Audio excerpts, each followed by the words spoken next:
Good afternoon and welcome to the Senior Moment. This is Connie Clark with Home Helpers. And this afternoon in the studio with me, I have Craig Sicilia, and he is with the TBI Survivors Network, and that's traumatic brain injury. And I listened to him speak a few weeks ago over at Spokane Valley Hospital, and the subject we were talking about at that point was traumatic brain injury and the military and veterans. But in talking with him more concerning this, there is a very large population of folks that experience traumatic brain injury that are seniors. And I really didn't know this until he and I talked, because I asked him to come speak about the veterans issues. And when he told me, well, seniors is one of the highest group that experiences traumatic brain injury, I really didn't know that. I went, oh, okay. So I had to do some investigative work, and lo and behold, Craig was right. So, welcome. Thank you for having me on the show. Oh, absolutely. Now, if you don't mind, Craig, if you would kind of tell your story so that people know where you're coming from and why and how you understand all of this. Right. Unfortunately, I had to understand it because my doctors were unaware of really what was going on. And so, just a little background, I was working with folks with disabilities. That was my career. I was an administrator for a residential service. And so, on my way to work, I don't remember what day it was now. I think it was a Tuesday. Pull out 7:30 in the morning. We saw a car coming. It smashed my. I saw it coming. Got out of the way. In the field, it still just barely nicked me. My car went sailing, rolled over 3 times, and the last thing I remember is getting my kids out, and I really don't remember anything for about the next year. Oh my goodness! And that's called post-amnesia, which is fairly common. And of course, I wasn't aware of it. Everyone else around me was aware of it, but I wasn't aware of it. And we went to the doctor, like everybody did. Went through all the everything we should have done, we did. And if there was a dummy's guide on how not to handle a brain injury, that's what we did. You were there. We were there, and I don't blame anyone. It's just how it was. And the very first time I understood what it was, there was somebody who I've always thought was a little silly, and she knew. She goes, I know what's going on with you.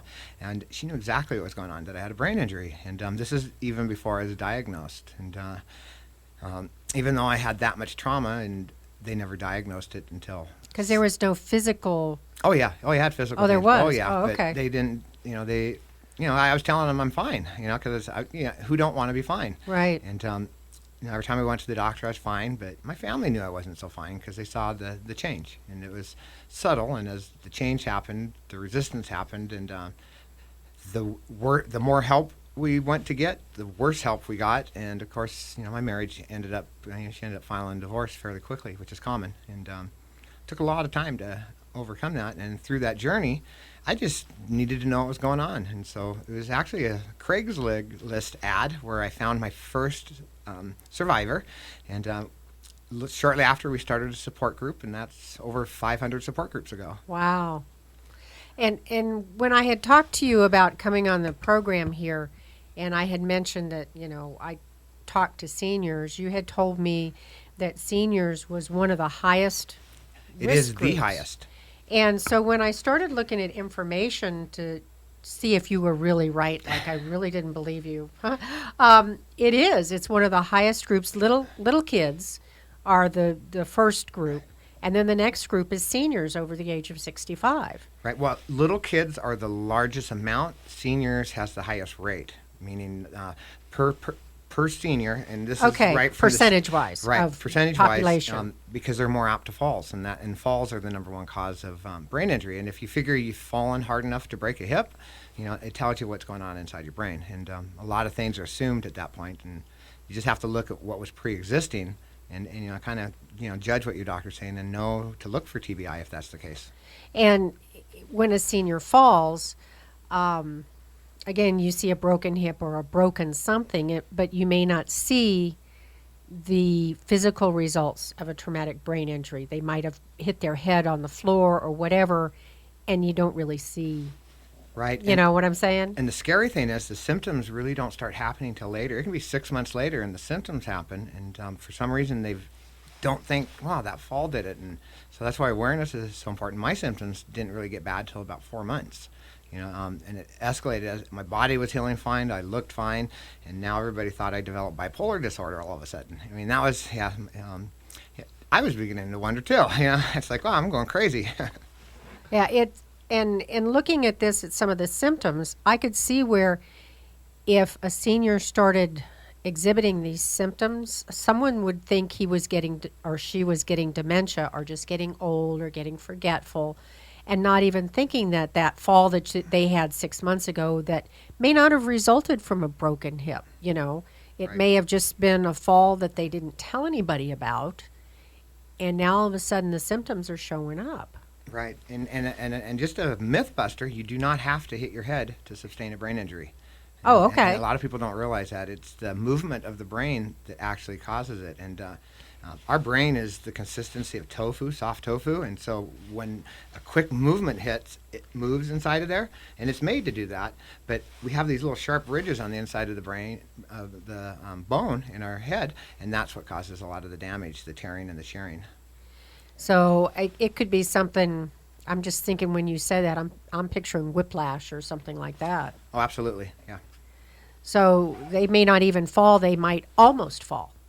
Correct. Yeah. I know water polo is a big one because our brain has it's one of the highest and it's a soft ball and people wouldn't think that, but the reason being is our brain when we see something coming, we have these apparatus in there that tightens up our brain. It's ready for it. And so when you're not ready for it and get hit in the back of the head, that you're more apt to sustain a brain injury than a head on. It's like in football, it's usually what they don't see coming that causes the damage. I bet you soccer players have a high incident. I'm just thinking because they let the ball hit themselves in the head a Right. lot. It's the number one sport for brain injury. Really? Yeah. So it says that on here, I'm talking to you and I'm thinking, oh my gosh, oh my gosh, oh my gosh. It said that a quarter of the falls lead to hospitalization in a senior, and that, you know, and you're talking, it may not even just be a fall Correct. that happens. So, what are some of the symptoms? I mean, I see that there's several different classifications for traumatic brain injury, and one of them, which is mild. And one of the symptoms I see here on here is just a headache that doesn't go away. I mean, who doesn't get headaches? Well, and these are headaches that are the worst they'll ever have experienced. They're migraines times 10, and they can't describe it. They don't go away. Mine finally in the last year and a half went away, but I had pretty much migraine times 10 for about 4 years. And and then nothing they can do about it. It's either, and they don't know why it is either. Is the brain healing, the neurotransmitters, they have no clue, but it seems to be pretty common. So that would be interesting. Anybody who never really got migraines and all of a sudden starts getting them, Right. you may want to go back and look to see if there was something that happened. Correct. And they know in migraines to be a neurological disturbance. It's trying to figure out why. Interesting. So it's the headache. It says having trouble remembering things, paying attention, concentrating, doing daily tasks, solving problems. And that's all things you see seniors doing a lot of.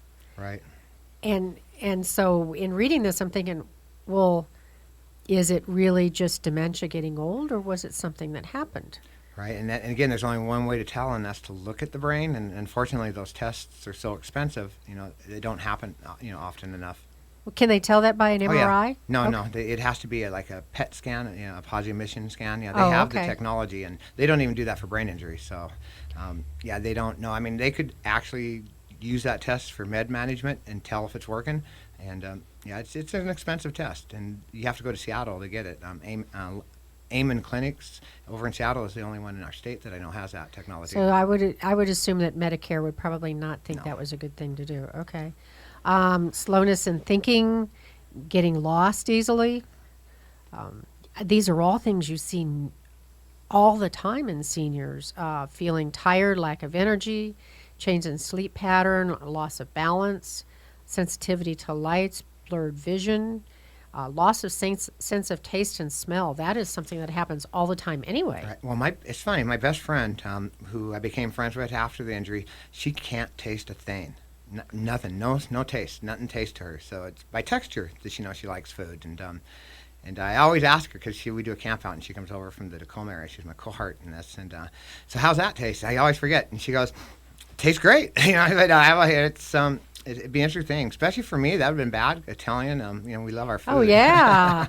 Well, and I had an aunt who, and I don't even remember the circumstances for why this happened, but she lost her sense of taste and smell. And like I said, I don't remember. It's been so many years ago.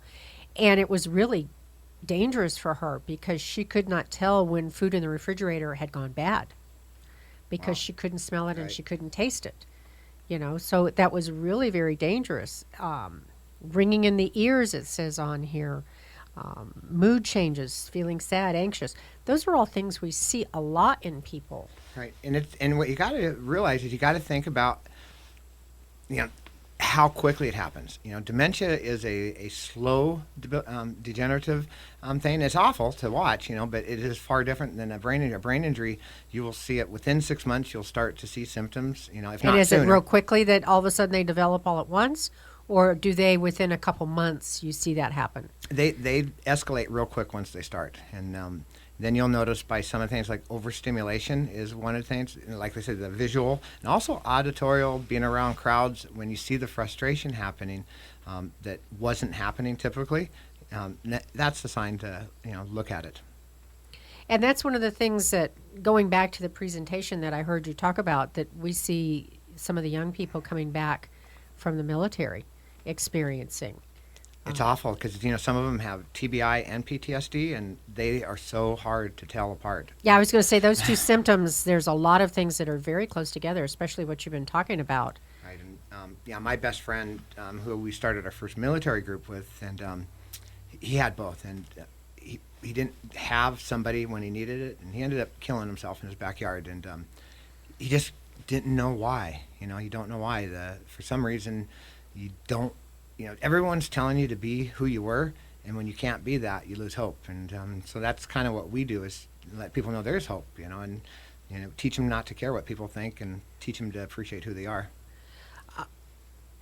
All of this conversation, it kind of bounces around because, this is a senior moment and we talk about seniors, but this is an issue that anybody could experience. Yes. And especially now when we're looking at the way our weather is out there and the slipping and sliding. I mean, someone comes out and they're trying to shovel their driveway or their sidewalk and they fall. That could be a traumatic brain injury right there. Absolutely. And nobody would know it. Correct. And then come springtime, things start happening and Right. nobody knows why. Yeah, and they're assuming other things because it is so hard to tell, because they're not probably even going to think about it because it never dawned on them that that was it. Okay, and it says on here that there is sometimes permanent disability for the mild. They said 10% of the mild traumatic brain injuries become permanent. Yeah, and I don't know, because most of the milds haven't even been diagnosed, because typically the mild brain injuries, you go into the hospital, they let you out and say you're going to be fine, and they never know what's happening. And that's where you see a lot of the suicides. And Hope International is doing a study, and they're looking at it that the majority of teen suicides go back to a brain injury. Really? I didn't know that. And that's still, it's not, the Mount Sinai is working on that right now, and they're doing some data, but it looks pretty, it could be more than that. But it is pretty significant. If they go back, there was a trauma involved, and they never dealt with the injury. And so if you see your kids using drugs or alcohol, you got, some of them are probably partying, but most of them are masking something. You got to think, what are they masking? Why are they doing this? And the drug of choice for them is methamphetamines and cocaine, because it's a stimulant. It makes the brain feel better, and they don't even know what's going on. So you're saying that you think that, or this study is looking at the possibility that why kids do things like that, or even adults do things like that, and it's because there's been some sort of traumatic injury to their brain in the near past. Right, and it could be on the kids on the monkey bars, and as they get older and are unable to socially process, difficult situations, and that's where you start seeing that. They're not able to cope in normal society without have learned to adapt the brain to that. It takes some time and some effort to understand it and compensate, and a lot of people will end up being a better person at the end. And I think that's why that you've seen a lot of laws going into effect so far as helmets on kids on bicycles and on motorcycles and things like that, Right. because that's one of the big reasons for getting traumatic Right. brain injuries is on two wheels, right? Right. It's the number two. Most people. It's the number. Traumatic brain injury is the number one cause of death in the United States. Helmets is the number two reason that happens. Not wearing helmets, I right? was going to say because they're not there, right? Right, because they're Not not there. because they're there. Right. Or wearing the wrong helmet. You don't keep the same helmet on your kid for 10 years. And parents do that, or don't give the older kid's helmet to the little kid because it's got to fit right. Otherwise, it defeats its purpose. And you don't always have a helmet on a child when they're in the bathroom and the bathtub messing around or Correct. anything like that. Or a senior. The bathroom is one of the worst places for a fall for Bathtubs, a senior. yeah, you bet. Bathtubs, just anywhere, because your gait gets more difficult to keep as you get older, and that's so you're creating safer environments. CDC's got a keep senior safe program going on, and I'm sure I'm massacring their name, but the whole intent is to bring awareness to create safe environments that seniors can navigate safely in their home and be independent. Yeah, when I pulled up the internet, because you challenged me when you said, did you know that, this was the number one cause of death for seniors, I thought I should know this, so I pulled all of it up. And they have a big program up here concerning that, Right. on different things that you can do, because there's a lot of times medications that make people dizzy. There's blurred vision. As you get older, your vision gets worse. And all those things can contribute to you falling. Right. And I learned, no one will tell you this, but I learned the trick to vision. Because I have vision issues, and it changes. So if your eyesight is changing constantly all day as you get tired, that's not normal wear and tear in your eyes. And so I'll wake up and I'll have 20/20 vision. Sometimes by the evening I can't see the page. And so I have a couple different prescriptions, and I kind of adapt. But it's really my brain saying you need to rest. But I've never been one to take a hint. Oh my goodness. Well, I want to keep talking about this, but we need to take a break. So we will be right back. Want to take your coat off? Yeah. Today's what, Thursday? Tomorrow night we have a Marine doing. It's his night, and he's doing. It's the 21st. It's the. Yeah, I know. It's the big day. Yeah, I think my husband will be up at 3:30 doing a bonfire or something, because that's supposed to be the whatever time or whatever. Right. Well, and I believe what the Mayans say. Beginning of a new age. I'm feeling it. It can't be worse than the last one. Yeah. Yeah, my son's been looking. My son and my husband go off on these weird tangent things, but Yeah, they don't think the end's coming, do they? no, no, no. Oh, It's okay. it's a new beginning, and they keep telling me, what we're going to have this enlightenment. Okay. Yeah, and it's interesting. All cultures that had science going back 5,000 years predict to this day. I mean, it's the most predicted date ever. Nostradamus predicted it. I mean, it's interesting. I believe something's happening. Maybe it's just as simple as our toilet's going to go the other way. Because I don't know, but yeah, I felt as it's coming up some interesting things in my life, and so it's like odd things that aren't normal, and it's a good thing. But it's anything new is different. I think the universe. I don't know what your faith is, but I think God has created, and I knew it wasn't the end of time because He told me in the Bible, no man knows the time, but I do believe that it's the beginning of a new age, and the Bible talks often of the last age. So it'd be interesting, So there's a lot of correlation between. Well, we'll see how we're doing tomorrow. Yeah, no, we're still going to be here, and I just think hopefully mankind gets a little nicer to one another. Yeah, I'm there with you. Okay, want to continue on now? Let's go. And welcome back to the Senior Moment. Again, this is Connie Clark with Home Helpers, and I am talking with Craig Sicilia, and he is with the Traumatic Brain Injury Survivors Network. And he had challenged me because I asked him to come in and talk, and I thought we were going to talk about veterans and the issues that they have. But then when he threw out at me that it was the number one cause of death in seniors, I had to scurry and look on the internet, and oh my goodness, he was absolutely correct. And one of the reasons for that is that seniors fall. Right. And, I'm thinking back, remembering my mom, and my dad. And there were a lot of times where I had covertly found out that they had fallen only because I would see a limp or a bruise or something on them, and they really didn't want to tell me that they had fallen because I don't know what I would have ever done to them, but they didn't want me to know. And so if you see strange things like what we were talking about, the different behaviors coming out of your parent or your loved one, something like this might have happened and they didn't tell you. Right. And no one, even with a brain injury, nobody wants to admit they're failing. Whether you're getting old and can't keep your balance, it becomes a pride thing. We all want to be okay, and so we're resilient creatures, and we want to remain independent. And seniors always have that fear at a certain point of losing their independence. And I get it. I get it. I did it as a younger person, because I was afraid of, I don't know what I was afraid of, but I so get their fear, because who wants to lose their independence? And so I think it's up to us as families to keep their environment safe so they can keep their independence as long as they can, and just be aware. Yeah. That's a big thing, because if I tell you that I fell and I hurt myself or I bumped my head, you're going to think, well, you can't live by yourself. You have to go, live in a facility or something, and they don't want that. So they're not going to tell you that something like this happened. Absolutely. Now, the symptoms that I had talked about earlier was for a mild traumatic brain injury. If someone experiences a moderate or a severe brain injury, they talk about the headache getting worse, like what you were talking, the worst headache you ever had.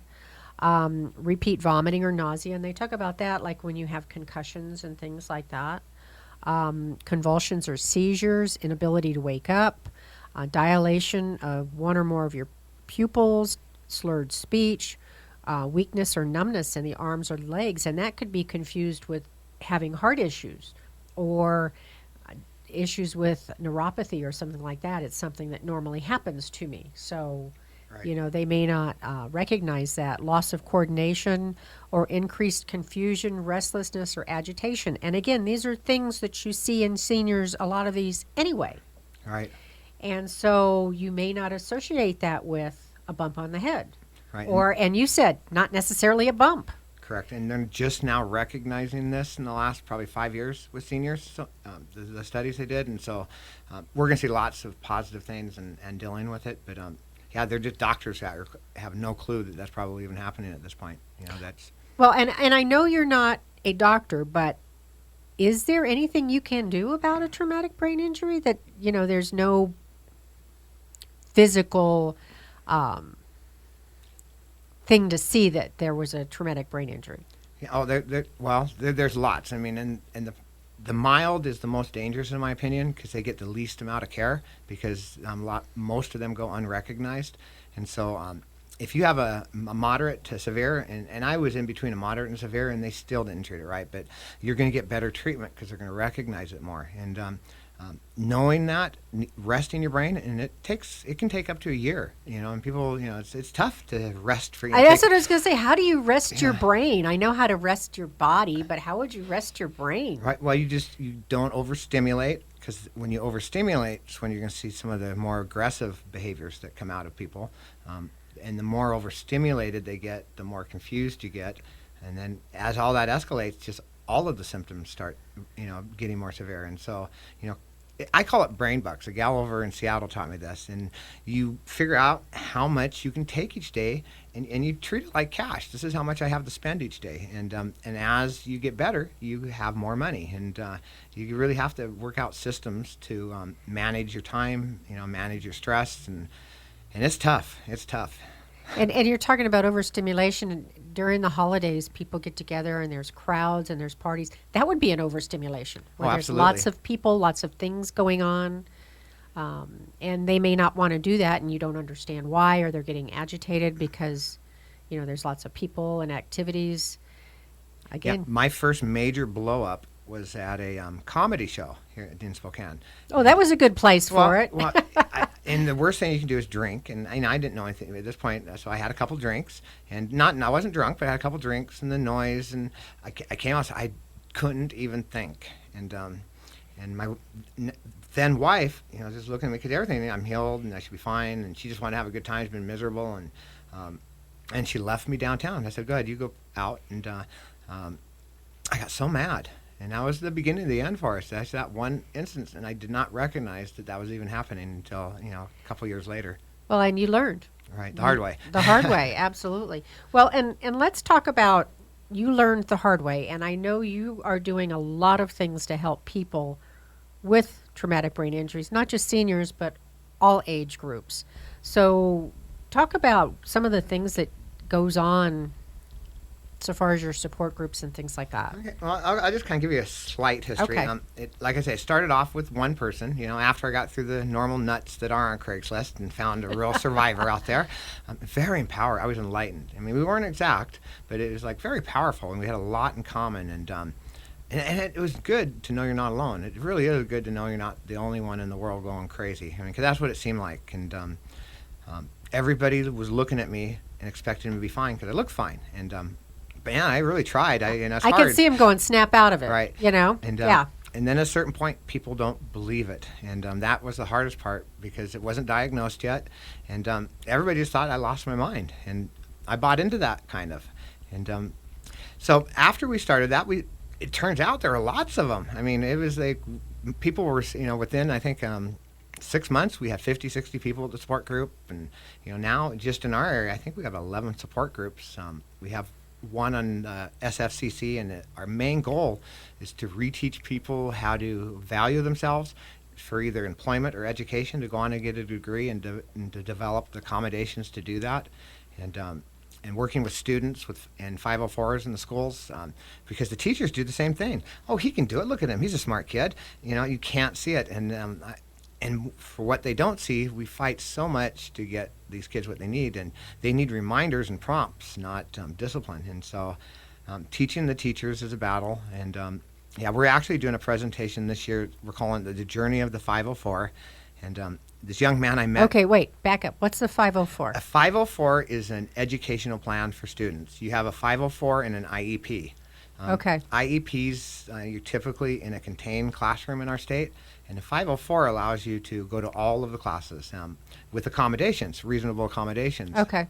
And I'd say it's fair to say in the 4 years there's been close to 70 meetings to get them to help this man, because they keep forgetting.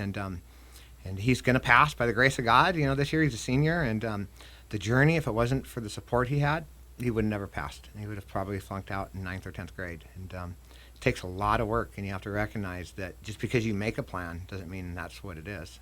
And that's become my number one goal, is getting these, because kids are the number one Right. population of this, and you don't even know it half the time. And especially if they're the younger kids, now they've got their entire school life and their adult life to deal with it, not just their adult life. Right. And he was one of the lucky ones because it was severe, and so he had, part of his skull was taken out. But what interested me in him in the first place, he was playing football with a big hole, they patched the skull, and so I did a thing called First and 10 on him. That was my first thing, and I just took a liking to him, and he's in my area, and so I've worked with him and his mom for the 4 years, and it's been a challenge for his mom. It's a lot of work, and she just gets frustrated because it is so much work. And as you become an adult, now you were talking about you have a lot of support groups. You have 11 different support groups Yep. in this area, and that includes Eastern Washington and North Idaho, correct? Correct. Yeah, well, just Spokane and North Idaho. Oh, okay, Spokane and there's North Idaho. a lot more as you go in. We have them Tri-Cities. Okay, Yeah, okay. everywhere. When me and Penny, my cohort, we started, I think there was like 8. I think we have 61 support groups just in our state now. Wow. You populate your backyard. And like you said, it's the hidden injury because you can't physically see that there's something wrong. Correct. And you'd be surprised how many great leaders I suspect had a brain injury that they assumed other things. Yeah, that was one of the things that you put up on the PowerPoint that really amazed me. Talk about some of those people. Well, like Abraham Lincoln, he was known or thought of to have Asperger's or autism, and we know he was a wrestler and a boxer. And so, I think they don't know for a fact, but I would assume wrestling and boxing being the violent sports. Yeah, especially back then when they didn't have protective gear and things like that. And it was his emotional, because you become very emotional thinking as a man when your brain's damaged because of what you've gone through. And by his life, and we so appreciate his life because he made probably one of the biggest changes in history. he did something that would have been unheard of for a normal man in his time, and he changed the world as we know it in our country. So, who knows what we would have looked like if that didn't happen? Very George true. Washington as well. And they people look at these guys as kind of nutty presidents. Well, no, I think they were deep thinking presidents, and again, George Washington, Asperger's and depression. It's very interesting when you look at some of the leaders, and you go back in time. The greatest minds had significant challenges, and that's how they became so great, by overcoming those challenges. It's interesting. You go back and again, you look at different people, and you don't know their medical history or anything like that because back then they didn't really keep that kind of record because they didn't know. And we assume. We Yeah, just we- assume things like that. And we know George Washington's teeth were knocked out because he's famous for his wooden teeth. So how did that happen? I don't know. But one thing about survivors you'll find is they have a hard time lying because they have a hard time remembering their lies. And I'm guessing you just don't. And it just comes out. And you typically see most folks with disabilities are fairly honest. And there's exceptions, but on a percentage, most of them are very honest. And I was fairly honest before, but I became very honest after my injury. It's interesting. Do you know, so far as the support groups and the population that's up in our area, what percentage of that is seniors, or do they not reach out as much as younger people would? They have been. In the last year or two, it's been interesting. We're getting a lot more seniors, and they're lost because here they are going, they're retired, and now all of a sudden they're becoming someone else. And so they're they're not looking for employment or find Right. a job. So they're now looking to find something fulfilling. And volunteer work has been really incredible for them because anytime you help somebody, it helps you. And Right. as silly as that sounds, it just brings great healing to your soul. And it's an incredible thing. And we're seeing a lot more seniors. And especially this last year, I don't know, as you grow, I guess people get the word out. But I'm seeing a lot more. And retired folks. And they're just lost. And they don't know what to do with themselves now. Are they recognizing that they've had a traumatic brain injury, or is it the fact that they don't really understand what's happening? No, they're realizing because we're really getting some good doctors that are starting to realize it. And you got to keep in mind, a traumatic brain injury, even though it's the number one cause of death, there's other types of brain injury, strokes, aneurysms. Those are all brain injuries, exact same symptoms. They're not traumatic; they're acquired. And CP is a brain injury, congenital. So there's a lot of ways for the brain to get hurt. And I hate using. When I named our nonprofit, I wish I would have called it the Brain Injury Survivors Network Instead of traumatic brain Right, injury? because we help everyone that has cognitive difficulties from an injury because they're almost exact the symptoms. So if someone had a stroke, the problems that a person would have from that stroke is similar to if someone was hit on the head? Absolutely, and with some more severe physical things, because a lot of times with an aneurysm, or something, parts of the body might get starved of oxygen, or the transmitters might get damaged, Right. and you see a lot of paralysis with that, and that's even tougher. You're dealing with a new you, and then your body's not doing what you need it to do, and so some of them folks have some real issues to overcome. Interesting. Because I never, I mean, we're sitting here talking about traumatic. That's, I know you didn't want that word. Brain injury in there. Right. And I'm thinking falls, hurts, that sort of thing. But now it's from medical conditions Right. that actually cause. Pesticides. I've had people that bodies have intoxified, poisons in the brain. Drowning is another form of brain injury. Anytime you lose oxygen, anytime your brain pattern is disrupted, you have the opportunity for it to sustain neurological damage, which would be as a brain injury. And it's not a mental illness, as a lot of doctors treat it. It's an actual physical illness. Something's broke. The pathways are gone. And a lot of the drugs hurt a lot of people. And, it's the same playbook. And they're working on that right now. House Bill 2600 in D.C., we're really pushing to get our first national standard of care. And a lot of resistance, but we're going to get there. Well, I hope it gets passed through. And you were talking about like drowning. So that would also be if someone's heart stops and now they're trying to bring them back and they've been out for 6 minutes or whatever. Right. That could be brain injury from that, It too. is a brain injury, and it's even worse because it's like cheese. Because different spots, not when you're hit, it's easy. Well, it's hit right here, Right there, right. But when it's drowned, you can have spots all over your head that got damaged, and so it's even harder to figure out what's going on there and what parts. And I know a few people that have had drowning incidents, and they're really struggling trying to get the help they need. And it's an awful thing when you can't identify what part of the brain you need to work on. Because it's all different places. Right, It's not yeah. one impact spot. Yeah, and there's no way to tell on some of them because some of it's so light that even the testing, blood's it may still be going through it, but they're not seeing it. Interesting. The more I talk to you, the more I get scared. But we're going to take a break, but we're going to continue talking about this. Very interesting. We'll be right back. Yeah, and I don't know the whole data of all of them together, but there's so many ways to 107 ways to get a brain injury. So I would say that because what I pulled up has to do with falls, that the incidence of brain injury in seniors is probably actually higher. Right, but right now they're focusing it's the veterans is why we're focusing on TBI, which is good because it brought a lot of light to it. And yeah, this act, it's for birth to 25. It's called the PB Act, the Pediatric Brain Injury. Oh, geez, what's Pediatric Brain Injury Act, and we're real close. And it's the lawyers and brain injury associations have been our biggest resistance because if we set up I'm not going to say this in the air. Yeah. If they set up centers of excellence, they no longer can get all this money saying they're all doing this good thing because they've been around forever. And what's happened is it's usually a family that started them, and then is whatever happens for whatever reason they get out of it. And if you look at all of these boards across the country, it has become occupied by lawyers, and it's $170 billion a year business. Wow. And they want to control the referrals, and I'm never gonna say that. I'll get my pantsuit off. Oh, no, I understand but that. yeah, so I'm a threat to them in a way because and we need them, but we need the honest ones, the ones Yeah. because when's enough money enough? Okay, you ready for the last Yes. segment? Okay. And we're back. Welcome back to the Senior Moment. Again, this is Connie Clark with Home Helpers, and I'm talking to Craig Sicilia. He's with, unfortunately, Traumatic. We didn't really want that word on there. Brain Injury Foundation.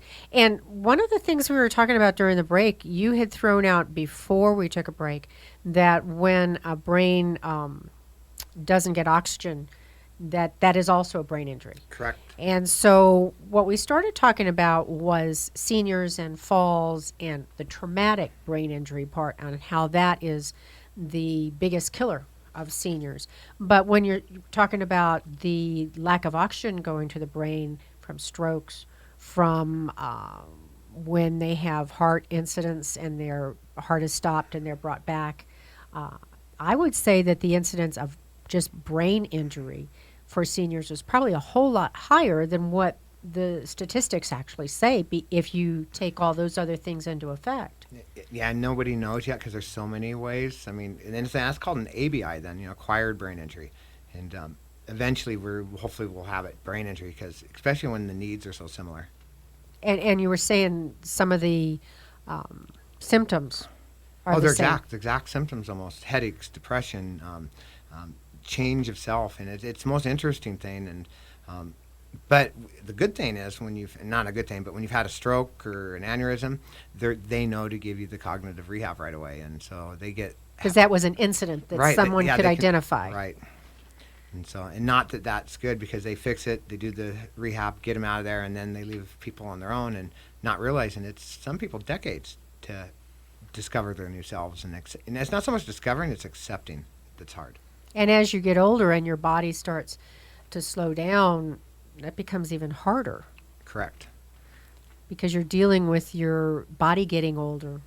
Right. And so that then puts you more into the depression and I can't imagine I'm glad I was younger when I had, not that it's good anytime, but I can't imagine retiring, having a brain injury, and losing yourself. It was hard enough to rediscover myself in a decent body, but one that you couldn't really start over again. It's hard to start over at 70. I can't imagine. I started over in my 30s, and I just can't imagine what that would feel like because many times, I wish I was dead after my injury. It's, society makes you feel worthless because you're not who you were. And that's interesting that you said that because we had a program on several months ago talking about suicide and that the highest rate of suicide is young men, and the next one is men over the age of 75. And again, that could be one of the other reasons Yeah, is, some sort of medical incident or a traumatic brain incident or something like that. yeah.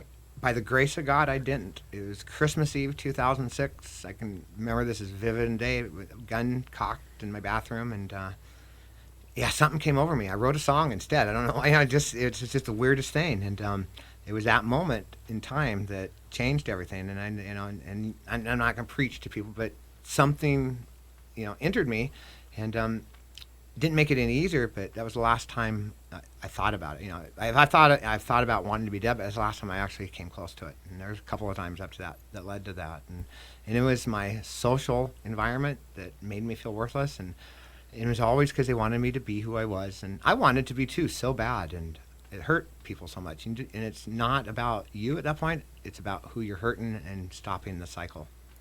Okay, now we've been talking about all the different kinds of injuries and all the things and all the symptoms. If you are having those symptoms, if you've had this kind of thing happen to you, if you know somebody that has, you've got a whole bunch of stuff going on that people can contact so far as support groups. You've got an internet radio. Every night, that's braininjuryradio.com. Look at every night, 7 p.m. And we're going to be launching a 24/7 peer support line. It'll be a national line, and so there'll be somebody that people can talk to 24 hours a day, 7 days a week, that's not going to judge them. I mean, it's not a medical helpline. It's just a voice to get you through that moment. And you were talking that, you've had folks call in and tell you how they're feeling or what they're saying, and when you tell them that that's normal, they're really surprised to hear that. Yeah, they don't like to hear it actually, because they're looking for they don't know what they're looking for, but when they hear that's fairly normal, you'll hear silence. Well, maybe they're looking to say, okay, tell me how to fix this. Right. If you tell me how to fix this, then I'll be okay. Right, and then everybody wants to be fixed, and at a certain point, you got to submit to it and then adapt. And I think that's the key. Everyone has challenges in their lives, whatever it is. You have to accept it and then adapt. And I think our greatest leaders have come from struggles. If you never have struggled, how can you become great? And how can you appreciate when you have? Right. So if someone, again, has these issues, you've got your radio, and say it again. It's braininjuryradio.com. Real simple, brain injury radio, okay, Yeah. .com. Yep. And you've got different programs. Is the different programs, they can probably go online and see who's on when and all of that sort of thing? Correct. And in every state, just think TBI in your state letters. In our state, it would be tbiwa.org. And we have every resource in our state on that site, veterans resources, how to get medical assistance. We have everything you need there, and then we have support to help you through that as well.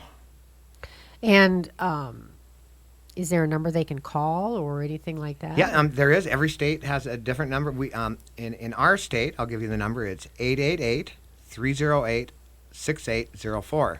And I don't know what our helpline phone number will be yet. We've kind of, because 24 hours, we're trying to find how we're going to afford that, but we're going to do it. Well, and you were talking about there's a bill going on that, and you said it's from age what, 0 to 25? 0 to 25, and it's called PB. It's the Pediatric Brain Injury Act, and it was because of a little girl and her dad, Patrick Donahue, over on the East Coast. Again, if there's a dummy's book to recovery, he had it for his daughter. I had it for myself, and every state he went to, it seemed to get worse, and it was different. And he's just so passionate. And his little girl, Sarah Jane, I think she's about 6 now. And it's his oomph and energy, and Craig Sears over there, and they're just really pushing it. And we're close. I think it's going to happen this session. And it's set to help people that have had brain injuries, right? Young people. Yeah, and it'll help veterans as well. Up to 25. Yeah, because they're under a lot of our kids are 18 over there. Right. And it'll create a standard of care. We've yet to have even a standard of care for brain injury, and it'll be the first standard, not only the standard, national standard on best case practices that we know of right now. And so, oh my goodness! And it'll create a center for excellence in every state. And that'll be great because, like you said, there's all different kinds of brain injuries. I mean, you always hear every summer about a kid almost drowning in a pool, and you think, oh, good, they survived. But they Right. probably survived with an injury. Right, and there's some weirder ways to get it. Malnutrition, not getting the right nutrients in your brain. Really? Oh yeah, you'll see that with methamphetamine a lot. People not eating for weeks at a time, and they'll sustain brain damage. Okay, let's back up here now. Seniors. A lot of seniors don't eat. Yep, and you need the right nutrients as a senior because your body doesn't metabolize like it used to, and education. I mean, you got to have the right chemicals in your body to keep it going. We're just one mix of chemicals, and we need the right mix. And so if they went on for years and years and, because they don't, I remember my mother-in-law used to have jelly and bread for breakfast. That was it.